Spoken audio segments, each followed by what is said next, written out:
That's not my first slide, but that's okay. We're celebrating Oregon's anniversary of suffrage in 2012. It's 100 years of women's suffrage. And there have been a lot of trailblazing women who have been elected, and it's important to celebrate their achievements, but I also want to put it into a historical context. And so Oregon,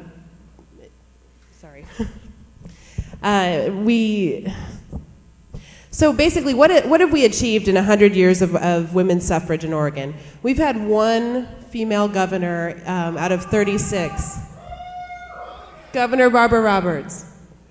We've had one female senator, Senator Maureen Neuberger.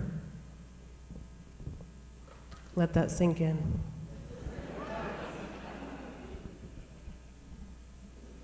For a little bit more. We've had 4 women serve in the House of Representatives for Oregon. Congresswoman Honeyman, Congresswoman Green, Congresswoman First, and Congresswoman Hooley. 4.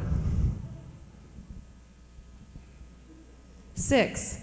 Women have held elected office statewide in Oregon 6 times, 2 of which were held by the same women, Honorable Norma Paulus and Governor Barbara Roberts. And actually this number 6 is going to repeat because since 1980, the Oregon legislature has only gained 6 seats for women for the total number. And the current total is 26 women in the legislature out of 90, which is about 28%, even though we make up more than half of the population. And we have no women in our current congressional delegation, even though we have some good people in our delegation.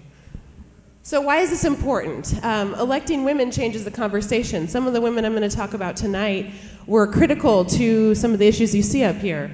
Gender discrimination in public places, no-fault divorce, the ability to actually have a choice in your last name. And the Center for Women, Politics, and Policy has this unique collection of personal political papers of the women you see on this screen. Tonight I'm going to share with you some treasures from Senator Avel Gordly's collection, Honorable Gretchen Kafoury, Governor Barbara Roberts, and Justice Betty Roberts. And the reason why this is so important is that we need a way to develop the next generation of women leaders. And these collections actually provide a blueprint for how we can make policy changes with women in government. These are some examples from Justice Roberts' collection. As you can see here, she was the first woman to run for governor in 1974, and her campaign materials say that she's a, quote, great idea. And she also was the first woman to serve in the Supreme Court in Oregon, and she ran a unfortunately losing Senate campaign against Bob Packwood. Here is a letter from a supporter of hers after her loss in the primary as the first woman to run for governor. Gretchen Kafoury served in the Oregon legislature. She was on the Multnomah County Commission, and she served as a city councilor, one of only 7 women to serve on the city council in Portland in the history of the city. Here you see campaign materials, speech notes, and even there was a document there that showed election data that she had highlighted, which I thought was pretty cool. And here you see a speech where she's actually making the case for her candidacy in the county, and this is a speech for a campaign event. Here's some items from Governor Roberts' collection. Here it talks about how Barbara Roberts is the only woman to work as Secretary of State, bookkeeper, majority leader, mother, and basically you see also here some newspaper clippings that she saved, and also a schedule from when she actually was governor.